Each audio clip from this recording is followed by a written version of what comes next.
신약 314쪽에 있는 에베소서 4장 13절과 14절의 말씀을 한 목소리로 읽도록 하겠습니다. 같이 읽습니다. 우리가 다 하나님의 아들을 믿는 것과 아는 일에 하나가 되어 온전한 사람을 이루어 그리스도의 장성한 분량이 충만한 데까지 이르리니, 이는 우리가 이제부터 어린아이가 되지 아니하여 사람의 속임수와 간사한 유혹에 빠져 온갖 교훈의 풍조에 밀려 요동하지 않게 하려 함이라. 아멘. 할렐루야. 오늘도 말씀 가운데 하나님의 은혜가 가득하길 간절히 소망합니다. 숨가쁘게 달려왔던 2022년의 반환점을 도는 8월의 어느 날, 교회와 우리 성도님들의 배려로 모처럼 고향교회에서 주일 예배를 드리게 되었습니다. 제가 중학교 1학년 때 분립 개척이 되었으니까요, 1996년, 그러니까 올해 한 26년째 되는 교회가 제 고향교회고, 항상 그 같은 자리에서 그 지역을 섬기고 있는 것과 동시에 제가 사역자로서, 목회자로서 첫 교육 전도사를 시작했던 교회가 고향교회였기 때문에 이번에 방문은 어느 때보다도 좀 의미가 남다르지 않았나 하는 생각이 듭니다. 사역을 시작하고 나서는 제가 섬기는 교회에 열심을 다해서 섬겨야 되는 입장이다 보니까 잘 찾아뵙지 못했기 때문에 그런지 교회로 가는 그 차 안에서는 제가 많이 설레고 떨렸던 그런 시간이었던 것 같습니다. 세월의 흔적을 고스란히 다 담고 있을 것이다 라는 제 예상과는 달리 장소만 그대로일 뿐, 교회의 외관은 물론 예배당 그리고 식당과 교육관이 있었던 자리에는 옛 모습이 기억나지 않을 만큼 변화된 모습이었습니다. 또 한 가지 변화가 된 점이 있다라면 따뜻한 미소로 반겨주시던 장로님들과 권사님의 그 머리에 하얀 서리가 내려와 있다라는 것, 그리고 늘 자리를 지키시던 분들의 빈자리가 있었다라는 것 정도가 제가 기억하던 고향교회의 모습과 제가 방문했을 때의 모습의 차이점이라고 할 수가 있겠습니다. 그중 참 인상적이었던 것은 10명 남짓으로 찬양을 하고 있는 성가대였습니다. 제가 교육전사 할 때도 그랬고 그 전에도 그랬고, 제가 성가대 지휘를 그 교회에서 했었는데 그때만 해도 한 20명 넘는 분들이 그 자리를 꽉 채워서 예배를 드렸었는데 많이 줄었더라고요. 그런데 제가 인상 깊게 봤던 것은 그 10명 남짓의 인원이 성가대를 섬긴다라는 것보다는 성가대원들의 면면이었습니다. 어땠느냐? 지휘자를 포함한 남성 파트 4명은 모두 교회 시무장로님이셨고, 여성 파트 6명은 그 장로님의 사모님이시거나 그나마 교회에서 조금 찬양을 하시는 분들이 그 자리를 채우고 있었다라는 것이죠. 여러분 상상이 되십니까? 한 60명 남짓 모이는 교회에서 시무장로님들 모두가 성가대를 섬기고 그 사모님들 역시 성가대를 섬기는 이 진풍경 말입니다. 물론 성가대를 섬길 만한 사람이 없기 때문에 그렇지 않겠느냐라는 생각이 들 수 있겠지만, 그럼에도 그 구성은 참 특별하다라는 것에는 이견이 없을 것 같습니다. 그러면서 문득 그런 생각이 들었습니다. 굳이 저럴 필요가 있었을까? 장로님들이 아니라도 충분히 가능했을 텐데, 물론 여건이 허락하지 않을 수도 있겠지만 그래도 돌봐야 될 교회 일들이 참으로 많은데 왜 굳이 장로님들이 저 자리를 지키고 계실까 하는 생각이 들었습니다. 그러고 보니 저 자리를 지키시고 있는 장로님들이나 권사님들은 제가 지휘를 할 때에도 그 자리를 지키셨던 분들이에요. 아니, 이 교회가 처음 분립 개척되었던 26년 전에도 그 자리를 지키셨던 분들이 지금까지 그 자리에 계셨다라는 것이죠. 물론 달라진 점은 있습니다. 그 장로님과 권사님들 머리에도 하얀 서리가 내렸다라는 것 정도가 달라진 점이라고 할 수가 있겠죠. 그렇게 만감이 교차하는 예배를 마치고 돌아오는 차 안에서 저는 제 스스로에게 질문을 한번 해보았습니다. 무엇이 저분들로 하여금 한결같은 마음으로 저 자리를 지키게 했을까라는 질문 말입니다. 세월이 많이 흘렀고 그들의 직분에 따라 해야 될 일들도 참으로 많을 텐데 굳이 왜 저 자리를 지키고 있을까 하는 생각을 하면서 제 스스로에게 한번 질문을 해보았습니다. 물론 교회의 사역의 경중을 논할 수는 없겠지만 이보다 훨씬 더 좋은 자리, 편안한 자리, 다른 사람에게 인정받을 만한 자리도 얼마든지 있을 것입니다. 물론 뭐 교회가 그런 인정받기 위해 있는 것은 아니지만 그 자리보다 훨씬 더 많은 자리에서 쓰임을 받으실 수 있는 분들임에도 불구하고 그 자리를 지키고 있다는 겁니다. 이것은요, 비단 성가대를 섬기는 자리만의 문제는 아니었습니다. 저희 어머니는요, 누가 시키지 않아도 헌금위원석에 딱 앉아 계시는 거예요. 그래서 제가 주보를 봤습니다. 헌금위원회 저희 어머니 이름이 있는가 봤더니 없어요. 근데도 그 자리가 비어 있으니까 그냥 가서 앉으시더라는 거예요. 식당 봉사도 마찬가지입니다. 식당 봉사 뭐 몇 구역 적혀 있지 않는데 어느새 식당 봉사하는 그 주방에는요, 노권사님들부터 시작해서 많은 분들이 점심을 대접하기 위해서 손길들을 거들고 있었다라는 것입니다. 여러분, 오해가 좀 없으셨으면 좋겠습니다. 저는 고향 교회를 자랑하기 위함이 아닙니다. 그냥 제가 눈으로 봤던 내용들, 그리고 본 것을 통해 느꼈던 부분을 나누고자 하는 거지 그 이상도 그 이하도 아닙니다. 그래서 저는 궁금해졌습니다. 무엇이 그들로 하여금 그 자리를 지키게 했을까? 무엇이 그들로 하여금 누가 시키지 않아도 지켜야 될 자리가 있다면, 채워야 될 자리가 있다면, 필요한 손길이 있다면 비어있는 그곳에 달려가게 했을까라는 질문 말입니다. 오늘 저 여러분이 나누는 본문의 말씀은 바로 이와 같은 질문에서부터 출발하게 됩니다. 함께 나눌 본문의 말씀은 교회의 일치와 연합을 권면하는 에베소서 4장의 전반부에 이어서 교회 성장을 위한 바울의 권면을 기록하고 있는 에베소서 4장 후반부의 내용을 보고 있습니다. 사도 바울은 앞선 7절에서 10절의 말씀을 통해 먼저 그리스도께서 성도 각 사람의 분량대로 은사를 주셨음을 밝히고 있고, 이를 통해 각 성도들은 비록 받은 은사와 직분은 다르다고 해도 몸된 교회의 지체로서 그 맡은 직분에 충실히 감당하여 그리스도의 몸된 교회를 온전히 세워갈 것을 말하고 있습니다. 함께 13절 말씀을 한번 보겠습니다. 우리가 다 하나님의 아들을 믿는 것과 아는 일에 하나가 되어 온전한 사람을 이루어 그리스도의 장성한 분량이 충만한 데까지 이르니니. 자, 이 말씀에서 우리가 좀 주목해야 될 표현은 온전한 사람이라는 표현입니다. 그런데 여기서 말하는 온전한 사람은 우리 성도 각 사람을 의미하는 것이 아니라 바로 예수 그리스도 안에서 성령으로 지음받은 교회를 의미합니다.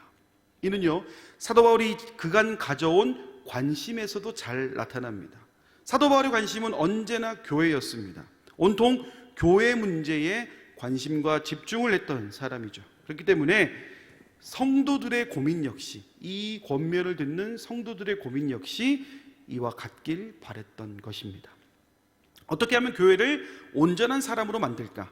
사도 바울은 크게 두 가지 방안을 제시하게 되는데, 첫 번째는 하나님의 아들을 믿는 것을 말하고요, 그 두 번째를 들어서 하나님의 아들을 아는 일이라고 말하고 있습니다. 그런데 참 흥미로운 점은 사도 바울이 첫 번째로 내세운 교회를 온전하게 만드는 방법, 믿는 것, 하나님의 아들을 믿는 것은 먼저 5절의 말씀에서도 언급을 했다라는 겁니다.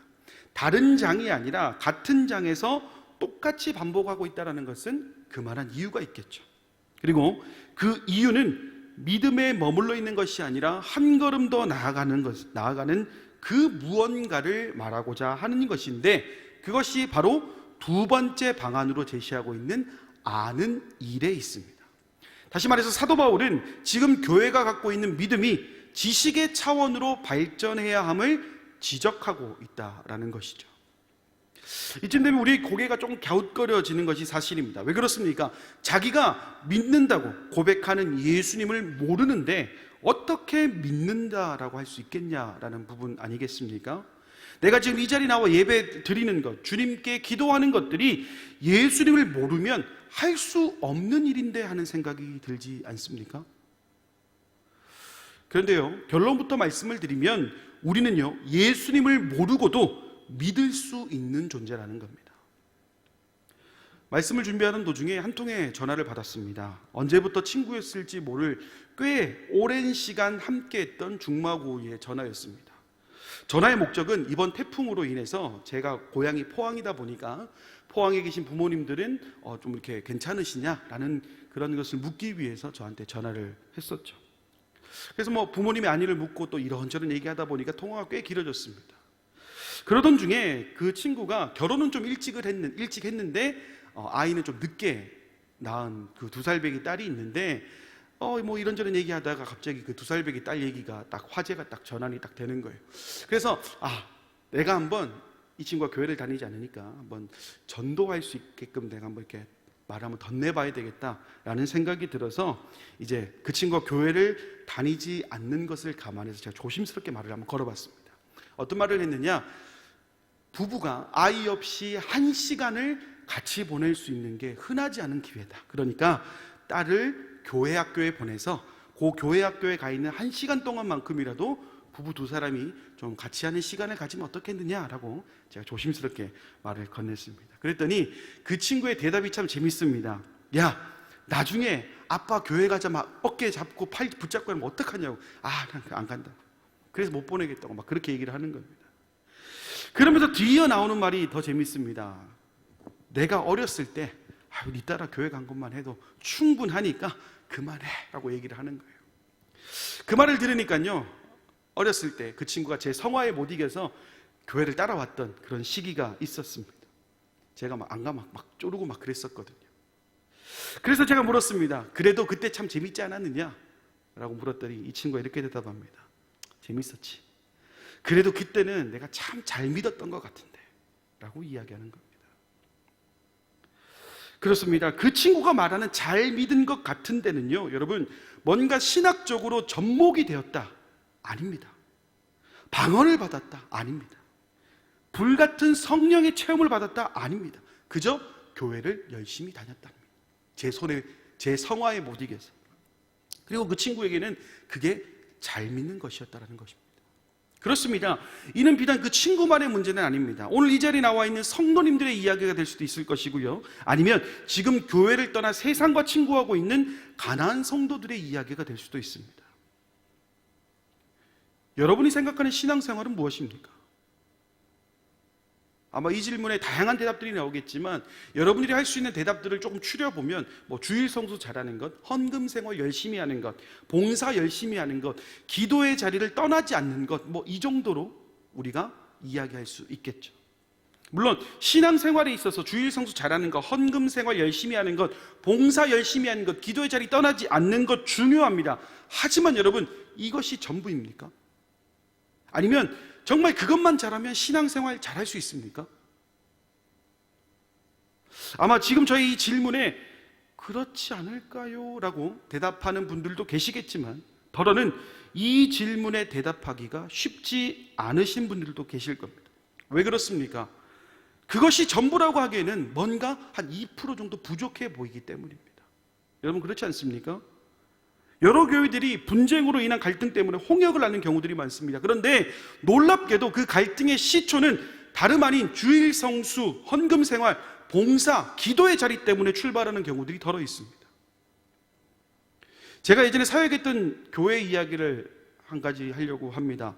매월 당회가 열리는데 그 당회의 시작은 너무나 좋습니다. 시작할 때부터 오늘 당회 끝나고 뭐 먹을까요? 지난번 당회 때는 우리가 짜장면을 먹었으니까 이번에는 피자를 먹을까요? 막 이런 식으로 정말 화기애애한 분위기로 당회가 시작이 됩니다. 그런데 항상 당회 말미가 되면 전쟁터를 방불할 만큼 엄청난 갈등이 그 당회에서 일어난다는 거예요. 내용은 이랬습니다. 당회가 끝나기 전에 선임 장로님께서 대표 발언을 하십니다. 어떻게 하느냐? 장로님 중에 11조 생활 안 하시는 분들이 있으니 11조 생활 꼭 하시고, 주일 성수 열심히 안 하시는 분들 계시니 스케줄 관리 꼭 하시고, 교회 봉사의 자리가 많이 비어 있으니 봉사의 자리를 채우시고, 새벽 기도에 자리가 많이 비어 있으니 새벽 기도 참석하십시오. 이렇게 얘기를 한다는 거예요.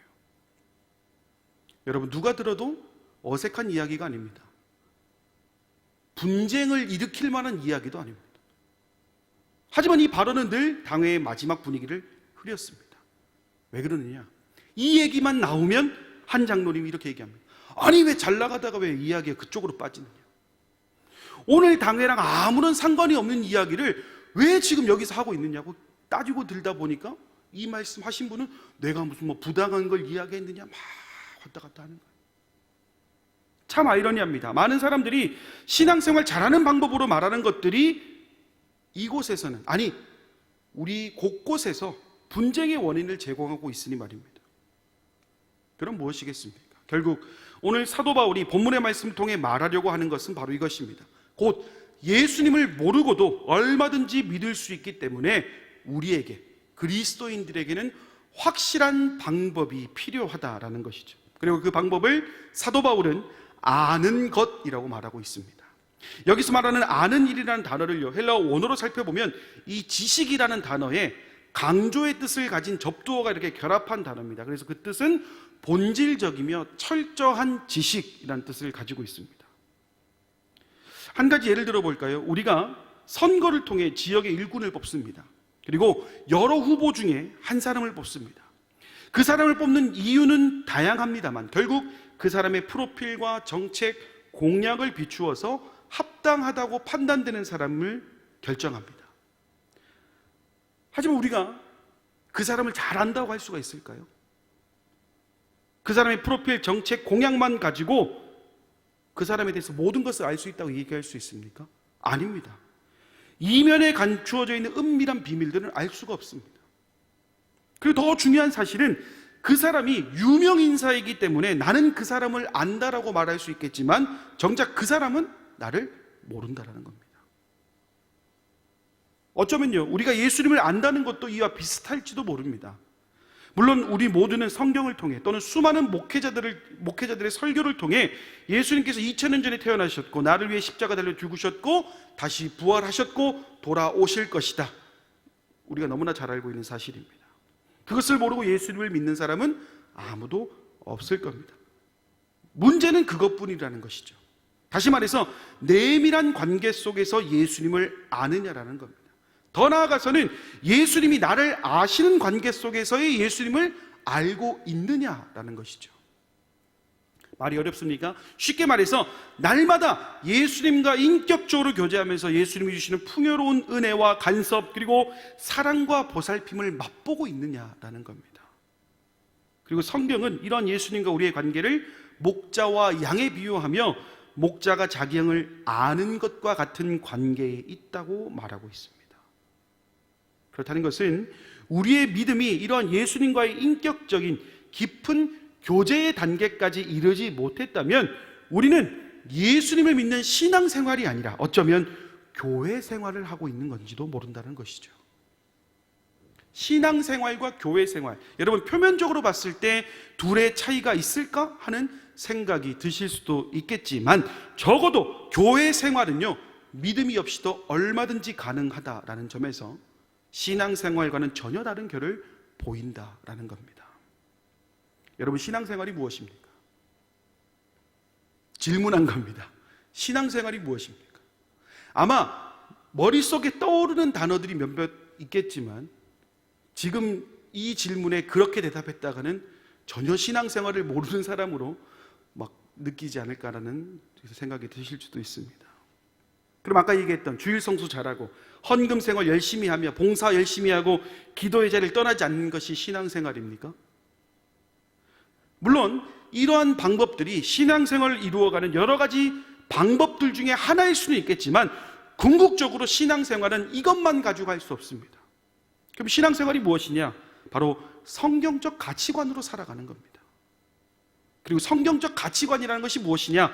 바로 성경이 우리에게 알려주는 그대로 살아가는 것을 의미하며 그것은 곧 예수님이 우리에게 보여주신 그 수많은 일들이라는 것이죠. 그럼 여기서 한 가지 더 질문해 보도록 하겠습니다. 여러분은 과연 성경적 가치관으로 살아가고 계십니까? 말씀을 준비하면서 저는 떠올리기 싫었던 과거에 한 가지 사건이 떠오르는 겁니다. 말씀을 준비하면서 여러분 보시기에 제가 인상도 좋고 성격이 좀 온화해 보이고 막 부드러운 남자 같은 생각이 드시잖아요. 네, 웃는 거 보니까 드신다고 생각을 하겠습니다. 그런데요, 제가요 경상도 사나이입니다. 그래서 뼛속 깊숙이 경상도 사나이다 보니까 요 가슴 속에 호랑이 한 마리가 늘 있어요. 그래서 막 불의를 보면 참지 못하고요, 막 욱하는 게 있고 막 이런 게 있습니다. 하루는요, 제가 교회 사역을 하기 위해서 운전을 하고 막 가고 있었어요. 그때 때마침 차에서 들려오던 찬양은요, 제가 주일 사역을 너무나 잘할 수 있게 하는 막 저를 응원하는 것만 같은 그런 찬양이었습니다. 그리고 그 가는 길에도 날씨가 얼마나 좋았는지 그런데 그렇게 기분 좋게 가고 있는데 갑자기 제 앞으로 차가 한 대가 막 끼어드는 거예요. 제가 또 날렵하지 않습니까? 차를 이렇게 막 날렵하게 피해서는 가까스로 사고를 면했지만 제 속에 감추어뒀던 이 호랑이는 그만 꺼내져 나오고 말았죠. 그래서 제가 문을 열고 내려가지고는 진짜 막 입에 담을 수 없을 막 거친 말을 제가 그 차에 대고 막 쏟아부었습니다. 아니 차를 어떻게 막 쏟아부고 있었어요. 그랬더니 이제 그 차가 창문을 싹 내리는데요, 왜 슬픈 예감은 한 번도 틀린 적이 없을까요? 그 창문이 딱 내리는데요, 너무나 익숙한 실루엣이 보이는 거예요. 누구냐? 제가 사역하던 교회 장로님이 거기 계시는 거예요. 심지어 그 장로님이 어떤 분이냐면 저를 너무나 좋아해 주셨고 제 사역을 언제나 지지해 주셨고 늘 막 응원해 주시던 그 장로님이 저를 보셨는지 안 보셨는지 모르겠지만 연신 고개를 숙여가며 죄송합니다 죄송합니다 하는데 저는 어떻게 했을까요? 그냥 말 한마디 못하고 제 차로 돌아가서는 그대로 교회를 가버렸습니다. 사랑하는 여러분, 저의 모습에서 혹시 예수님의 가르침을 느끼셨습니까? 예수님의 삶이 느껴지십니까? 오늘 저를 통해 이루고자 하시는 하나님의 나라가 저의 그 한 번의 스토리에서 보이셨습니까? 그럼 저는 그날 이후로 2번 다시 이 호랑이를 꺼내지 않았을까요? 물론 예전 같진 않겠지만 적어도 가자동에서만큼은 창문을 내리지 않습니다. 어쩌면요, 이러한 모습이, 우리의 모습이 교회 생활을 마치 신앙생활로 착각하고 있기 때문 아니겠습니까? 예수님을 잘 믿고 잘 알고 있다라는 그 교만에서부터 출발한 것 아닐까요? 오늘 사도 바울이 권면하고 있는 것도 이와 다를 바가 없습니다. 사도 바울의 권면은 결국 교회의 하나됨을 위함이었습니다. 우리는 하나됨으로 부르심을 받았다. 그리스도의 삶은 하나됨이다. 하나님은 그리스도인들이 하나됨을 이루는 곳에 복이 있으리라 명령하신다. 이 말 하기 위함이었다라는 것이죠. 그리고 그것이 바로 예수님을 아는 것이라고 말하고 있습니다. 그렇다면 예수님을 아는 것, 올바른 믿음을 위해 우리는 어떤 삶을 살아야 하겠습니까? 교회 생활이 아니라 신앙생활하는 성경적 가치관으로 살아가기 위해서는 우리는 어떤 모습이어야 되겠습니까? 이러한 질문에 사도 바울은 오늘 에베소서 4장 말씀을 통해 5가지로 말하고 있습니다. 모든 겸손, 모든 온유, 오래 참음, 사랑, 서로 용납. 이 5가지가 그 방법이라고 제시하고 있습니다. 정답을 듣고 나니 너무 좀 시시하지 않습니까? 뭔가 대단한 것이 있는 것 같은데 우리가 너무나도 잘 알고 있는 내용이라서 좀 아쉽습니까? 그런데 여러분, 사도 바울이 말하는 이 5가지가 좀 시시해 보일 수는 있겠지만 결국 예수님이 우리에게 보여주신 것들입니다. 늘 겸손하셨고 온유하셨으며 오래 참으셨고 사랑하며 용납하셨던 분이 바로 예수님이라는 겁니다. 예수님의 생애 전반이 이와 같았습니다. 그렇다는 것은 오늘 우리가 해야 될 신앙생활이 교회 생활 되지 않기 위해서는 그 예수님을 믿는 믿음에서 끝날 것이 아니라 그 길을 우리가 걸어가야 된다는 겁니다. 단순히 걸어가는 것으로 끝나는 것이 아니라 오늘 사도 바울이 제안하고 있는 이 5가지 권면을 우리 삶에 접목시킬 수 있어야 된다는 것입니다. 그리고 우리의 삶이 이와 같은 길을 걸어갈 때에 교회 생활로 끝날 수 있었던 우리의 삶이 예수님을 믿는, 예수님의 모습을 담는, 아니 예수님처럼 살아가는 성경적 가치관의 길로 이어지게 될 것이며 이를 통해 우리의 신앙은 더욱 곤고해질 것입니다. 그리고 이 땅에서 이루어야 할 하나님의 나라는 이러한 삶을 살길 원하는 우리 가자 공동체를 통해 이루어진다는 사실을 잊지 말아야 하겠습니다. 말씀의 결론을 맺겠습니다. 말씀 서두에 소개해드린 저의 고향교회 이야기를 아마 여러분들 기억하시길 겁니다. 그 교회라고 여러분 문제가 없었겠습니까? 그 교회라고 신앙생활이 아닌 교회 생활을 하지 않았겠습니까?